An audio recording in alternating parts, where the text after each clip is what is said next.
c'est de faire du musée un lieu de rencontre, un lieu de rendez-vous et un lieu de connaissance. Notre mission, c'est de transposer les contenus scientifiques des collections à destination de tous les publics et principalement du public scolaire. On a donc construit un projet éducatif autour des différents musées de la ville de Liège. Ces musées, c'est le Grand Cursus où on vous accueille aujourd'hui, mais aussi le musée de la Bovry et d'autres plus petits musées comme le musée du Luminaire ou le musée Grétry, qui sont plus confidentiels mais aussi très chouettes. Alors, on accompagne les visiteurs par la médiation. Le but, c'est de sensibiliser aux valeurs culturelles et patrimoniales par le biais de ces médiations, en encourageant l'observation, en encourageant le sens critique et en encourageant aussi la créativité par le biais de visites ateliers. Ceci dit, on est quand même là pour allier à la fois l'exigence, donc le caractère scientifique et correct des contenus, mais aussi avec le plaisir de venir au musée. C'est ça qui fait aussi dans la singularité d'une visite au musée, c'est pas être dans la classe, c'est découvrir et apprendre autrement. Et enfin, comme vous, dans vos classes, on essaye de favoriser aussi la dynamique passé-présent pour favoriser l'appropriation des contenus scientifiques. Alors, les visites scolaires, on essaye à chaque fois d'épingler des thèmes qui sont en lien avec les programmes scolaires. À savoir qu'au Grand Cursus, c'est une collection plutôt d'art et d'histoire. Les visites que nous proposons ne s'adressent pas qu'aux professeurs d'études du milieu ou aux professeurs d'histoire. De même, à la Bovry, c'est une collection des beaux-arts. On essaye d'ouvrir le champ des possibles, non pas seulement avec des visites sur les beaux-arts, mais aussi, par exemple, sur les mathématiques. On essaye vraiment que le musée puisse être une boîte à outils pour les différents programmes de l'enseignement. On veille évidemment à construire des visites qui allient savoir, savoir-faire et savoir-être, avec chaque fois des compétences, des objectifs pédagogiques qui sont poursuivis pour chacune de ces visites et qu'on vous formalise aussi à chaque fois pour les différentes thématiques de visite. Donc on est dans une espèce de pont entre les connaissances faites à l'école, donc si vous préparez la visite avant ou si vous la poursuivez après, on est vraiment le trait d'union entre cela et on vous donne des outils justement pour pouvoir préparer avant ou après. Ça va ? Et on initie évidemment à des clés de lecture historique et esthétique. Alors on propose deux types de visites dans les musées, ce qu'on appelle les visites actives. Donc, ce sont des visites uniquement dans les salles d'exposition, sans atelier, qui mettent l'élève dans un postulat de proactivité. Donc il va être acteur de sa découverte, des informations qu'il va collecter au musée.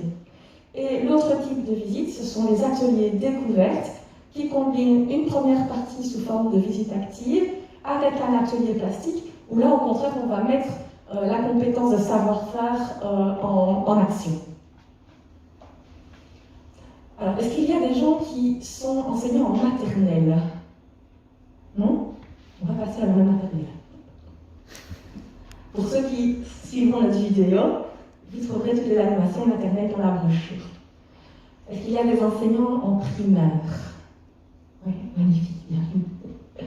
Alors, dans ces visites, il y a les tubes que vous connaissez, la magie des couleurs, le trait-portrait, pourquoi sont-ils tout nus, qui maintenant devient un classique de nos visites, qui sont toujours au programme. Par contre, avec les mesures Covid en cours, il y a certaines visites qu'on ne peut plus vous proposer tant que la situation est ce qu'elle est.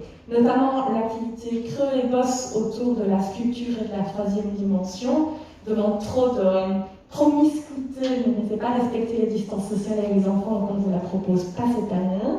Et main dans la terre, au Grand Cursus, pareil, c'est le même contexte. Donc malheureusement, tant qu'on est dans ces contextes-ci, on ne peut pas vous les proposer. Ce sera pareil aussi pour l'animation gravure. On espère bien la remettre au programme l'année prochaine dans le cadre de la triennale de la gravure pour la rentrée prochaine. Tous au musée, c'est un classique, reste disponible. Vivre à l'Antiquité aussi, être liégeois au Moyen-Âge aussi, et du signe à la lettre sur l'évolution de l'écriture, ça c'est des tubes et ça reste, on peut toujours les retrouver dans le programme. Alors, des activités qui sont dans le programme depuis longtemps, mais qui ont un peu moins la cote ces derniers temps, on ne sait pas trop pourquoi. L'activité à table sur l'évolution de l'alimentation et des manières de cuisiner à travers le temps est toujours disponible. Duel de verre également. Et depuis la préhistoire, rien de neuf, c'est toujours aussi au programme. Si une de ces activités retient votre attention et que vous voulez plus d'infos, on peut en discuter après ensemble. Par contre, la découverte du musée du Luminaire, qui est un petit musée plus confidentiel et plus petit, actuellement, vous n'allez pas tenir les distances sociales dans ce musée, qui n'autorise que 2 personnes par heure. Donc ça va être compliqué de vous accueillir là pour le moment. Mais par contre, la mallette du peintre à la Bovry, elle, est toujours disponible. Alors, une activité qui peut être super en temps de Covid, pour prendre cette distance et l'air, c'est l'activité entre parc et musée, qui combine à la fois des recherches dans les salles, mais aussi dans le parc tout autour de la Bovry. Donc ça favorise des activités de plein air, c'est peut-être aussi un bon choix pour cette année, en espérant évidemment qu'il ne tombe pas des hallebardes, qu'on n'ait pas un grand climat, mais en fonction du climat, c'est toujours disponible aussi. De même que la visite homme-femme question de genre, plutôt axée sur philo et citoyenneté, c'est encore possible.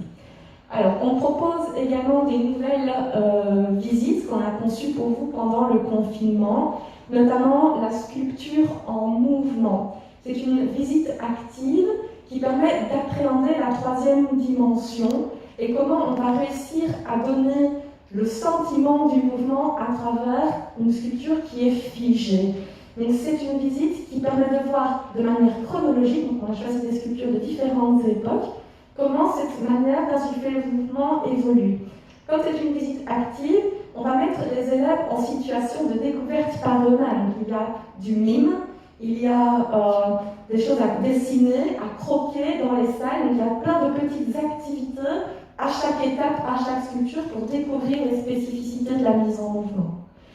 Autre nouveauté, la visite manifestement surréaliste qu'on a presque terminée, qu'on proposera à partir de janvier, qui sera un atelier créatif, donc une visite avec atelier, avec une première partie visite active dans les salles et un atelier basé sur le cadavre exquis ensuite. Alors, une nouveauté, on vous proposera de découvrir après la petite présentation ici, une visite mythes et légendes au grand cursus, qui est disponible dès à présent, qui aura son pendant à la Bovry disponible à partir de janvier. Voilà. L'idée, c'est à partir des collections, à différentes époques, pouvoir épingler des représentations qui tiennent du mythe et de la légende, de distinguer aussi le mythe, la légende, l'histoire, et chaque fois de lier ça avec des informations véridiques. Donc, pouvoir vraiment faire la distinction et avoir un regard critique par rapport à une histoire.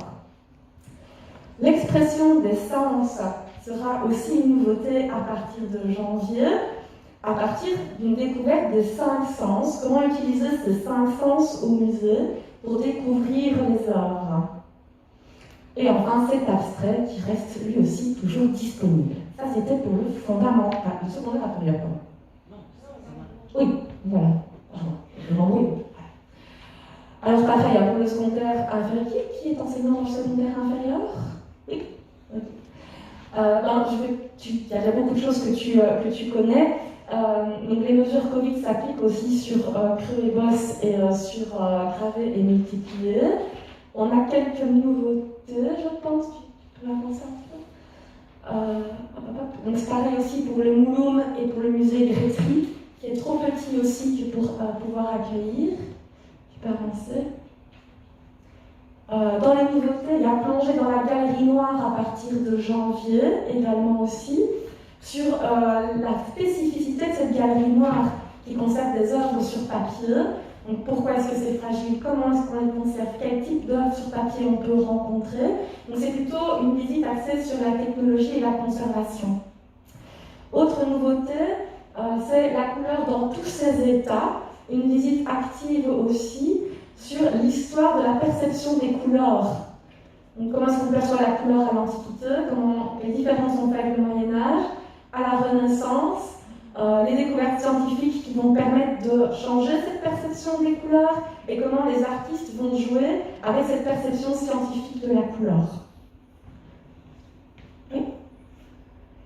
Alors pour le supérieur, c'est qui n'a pas levé la main. Voilà. Anne-Marie Sagessé, dans quelle discipline? Vous enseignez dans quelle Français? Français? Maths, voilà, c'est ça.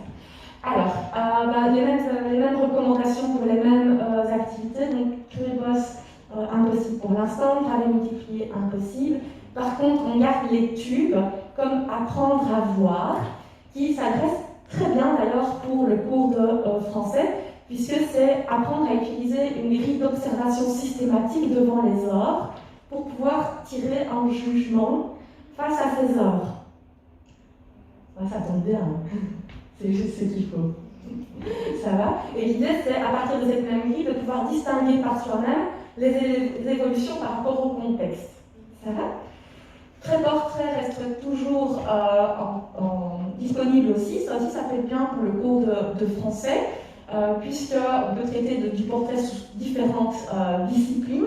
Ici, c'est un travail qui détermine les codes du portrait dans l'image, et qui propose aux étudiants de réaliser un autoportrait à la suite de ça. On leur demande de mettre en avant certaines caractéristiques de leur personnalité. Donc ça peut marcher aussi, et surtout avec les adolescents, mettre en scène l'image de soi. Je pense que vous pouvez le retravailler ensuite après en classe.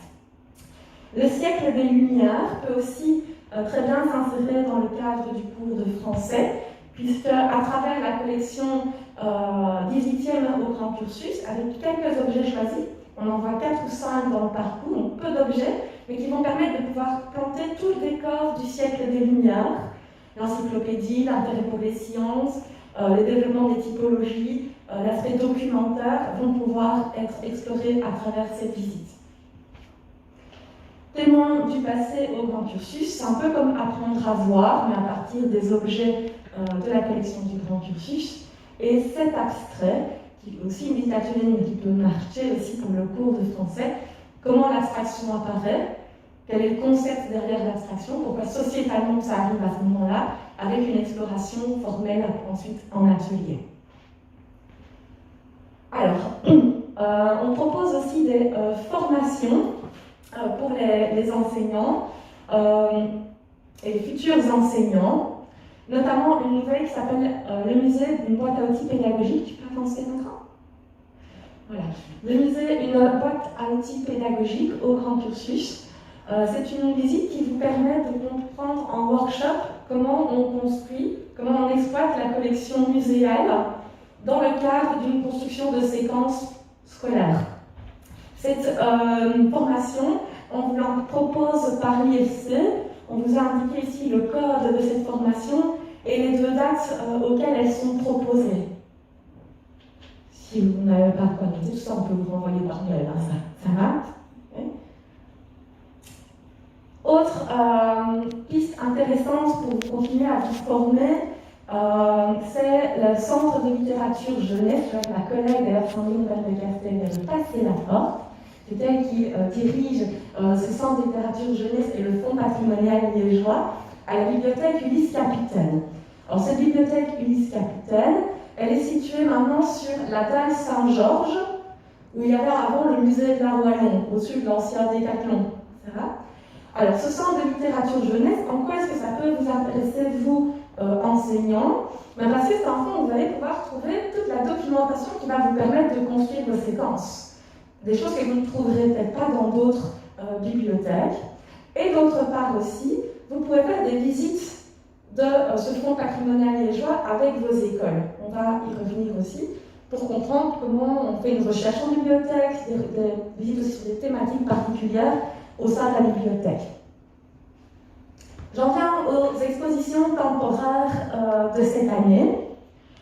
Là, une des premières expos qu'on va vous proposer pour ce premier quadrimestre, c'est l'expo Inner Space au grand cursus, qui commence le 23 octobre jusqu'au 28 février.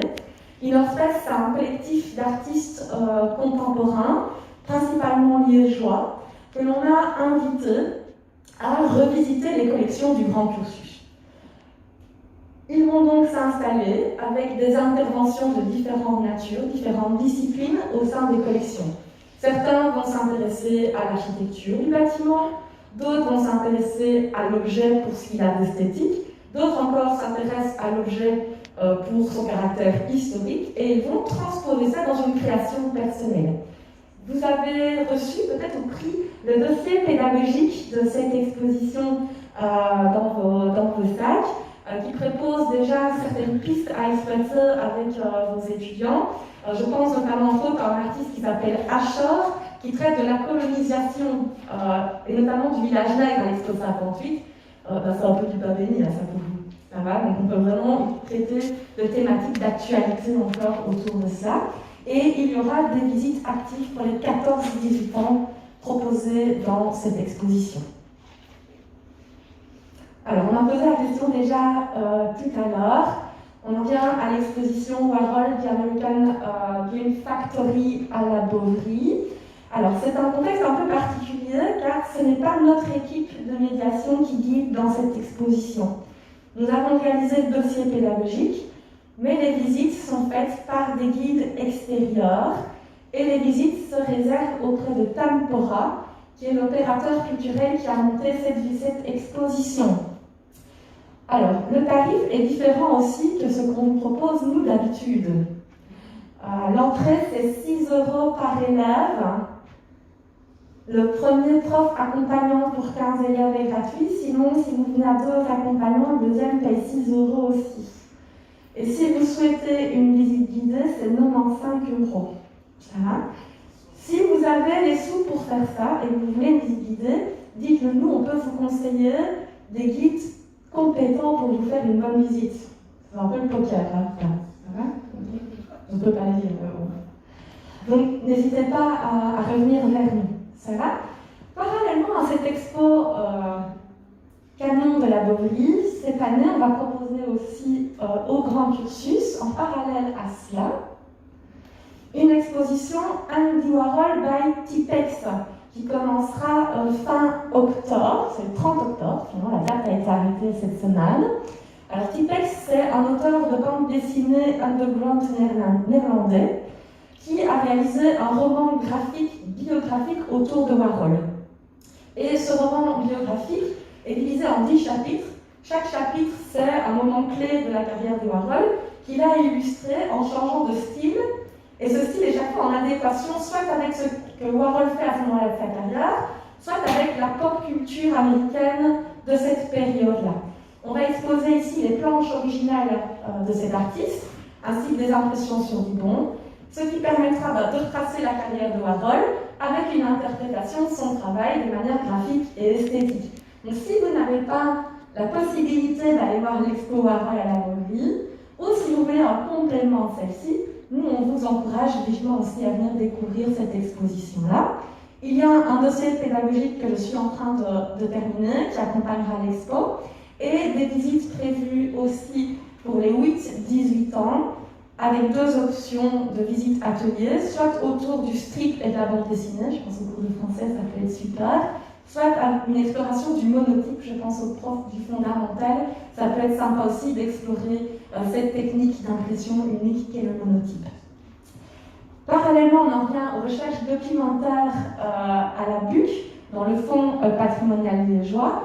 Vous pouvez avoir des visites découvertes de ce fonds patrimonial. On vous les conseille à partir de 15 ans et plus. D'avoir déjà ce que c'est un fonds documentaire, qu'est-ce qu'on y fait, au fond les collègues toute la journée là-bas. Comment est-ce qu'on conserve les documents, comment on les inventorie. C'est se confronter aussi à des documents authentiques. Et Sandrine pourra l'expliquer tout à l'heure, il y a de multiples thématiques qui peuvent être présentées au sein du fonds patrimonial liégeois. Alors l'année passée, on vous avait proposé un projet de fleurs solaires dansantes autour de l'artiste Alexandre Dagne, qui aurait dû normalement trouver place dans une exposition avec une grande installation de fleurs à la Bovary au printemps dernier. Il fait que on n'a pas pu aller au bout du projet, mais on ne baisse pas les bras. Et il nous reste encore une moitié de champ à construire.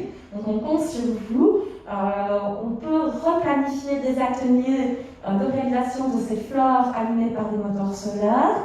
Pour rappel, l'animation qui tourne autour de ces ateliers, c'est la présentation d'une œuvre de la collection, une sensibilisation aux énergies renouvelables, suivie de la réalisation d'une fleur inspirée de l'œuvre présentée, et l'ensemble sera monté en grande installation en septembre 2021, en même temps que la triennale de la gravure. Donc ce sera un gros événement pour nous. On croise les doigts, on va aller jusqu'au bout.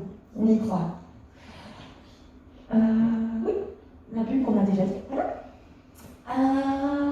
Alors, on va aussi lancer l'invitation, ça s'adresse aux enseignants du secondaire supérieur. La lettre est dans le pipe, elle part cette semaine. Donc, chaque année, on collabore avec l'agrégation de l'enseignement secondaire supérieur en histoire de l'art. Cette année, on a 6 candidats à l'agrégation qui, lors de leur deuxième stage, donc mi-janvier à début février, peuvent vous proposer à vos groupes des visites gratuites. C'est un exercice pour eux, et pour vous, vous mettez les deux, c'est un exercice, c'est comme quand vous avez les stagiaires dans vos classes, mais ça leur permet de s'exercer à la pratique de la médiation muséale. Ils doivent chacun faire 3 visites au cursus, 3 visites à la Beauvry. Donc 6 étudiants face 6 visites, on a de la place. Ça va. Voilà.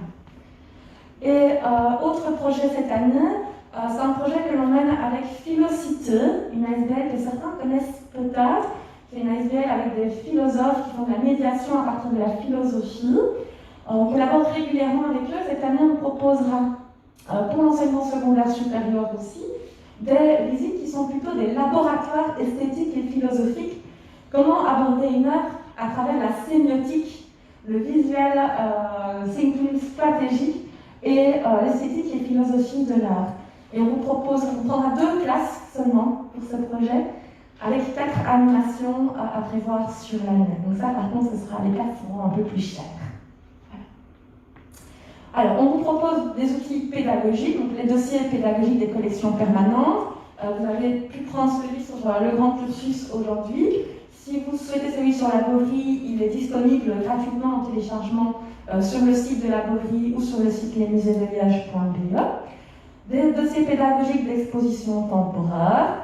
Chaque fois qu'il y a une nouvelle expo temporaire, on met en ligne aussi le dossier pédagogique, donc n'hésitez pas à vous balader de temps en temps sur notre site.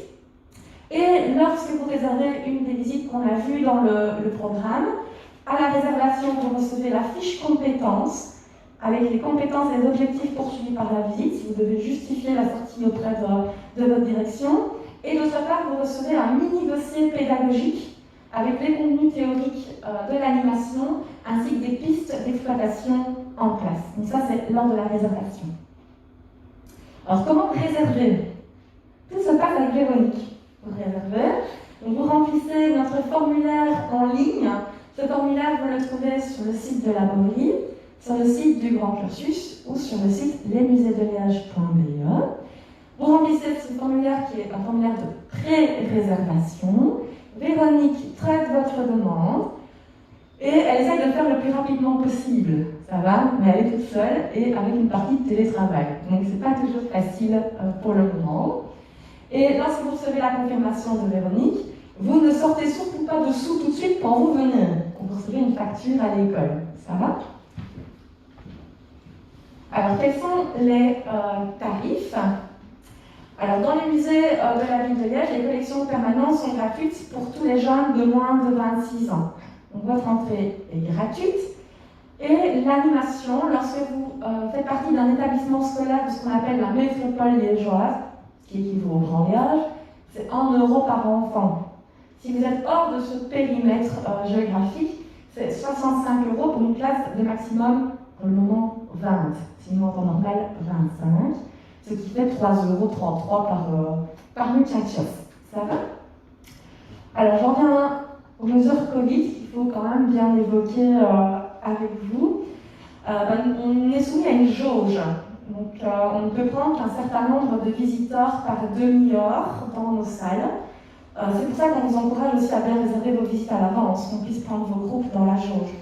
Donc, c'est 75 personnes par 30 minutes à la Beauvry et 50 par 30 minutes au Grand Cursus. Ça va vite, hein. Il y a rien. Deux classes en même temps, vous vous rendez compte que c'est pas possible en fait pour le moment. Okay. Dans les groupes, et ça c'est un vrai problème qu'on va rencontrer ensemble cette année, donc la situation est ce qu'elle est, nous avons par circulaire fédérale la nécessité de ne prendre que 20 personnes par groupe. Alors ça c'est en dehors de votre réalité, hein. On le sait, c'est compliqué, on ne peut pas aller contre ça pour le moment. On a un sens aussi de circulation à respecter. Comme dans les classes, les élèves de plus de 12 ans doivent impérativement porter le masque. Et nous, animateurs, on doit garder nos distances sociales avec les classes même de petits, puisque nous ne faisons pas partie de leur bulle de classe. Il n'y a pas de vestiaire aussi pour le moment. Ça aussi, c'est en dehors de nos réalités. Ça ne va pas du tout, on est bien d'accord, mais on ne peut pas mettre dans un vestiaire. Donc, voyager léger, éviter les gros anoraks, les sacs à tartines et autres encombrements inutiles. Et enfin, lorsque vous faites une visite atelier, sachez que le local il est désinfecté avant et après votre arrivée. Donc tout le matos est désinfecté. N'ayez pas peur de venir en somme. Voilà. Alors, merci beaucoup déjà d'avoir été là. Ce qu'on vous propose pour la suite de l'après-midi, c'est d'abord un micro-question-réponse si vous le souhaitez. Ensuite, on vous propose soit avec Sandrine Van de Castel, qui est derrière, avec les grands signes, bonjour Sandrine, de partir avec elle à la bibliothèque Ulysse Capitaine pour découvrir le Fonds patrimonial des joies et toutes les possibilités pédagogiques qu'elle nous offre, ou de partir avec Sébastien, qui est juste devant moi, qui a construit la visite Mythes et légendes au grand cursus pour le primaire, qui peut vous faire découvrir les objectifs pédagogiques et comment on a conçu cette visite.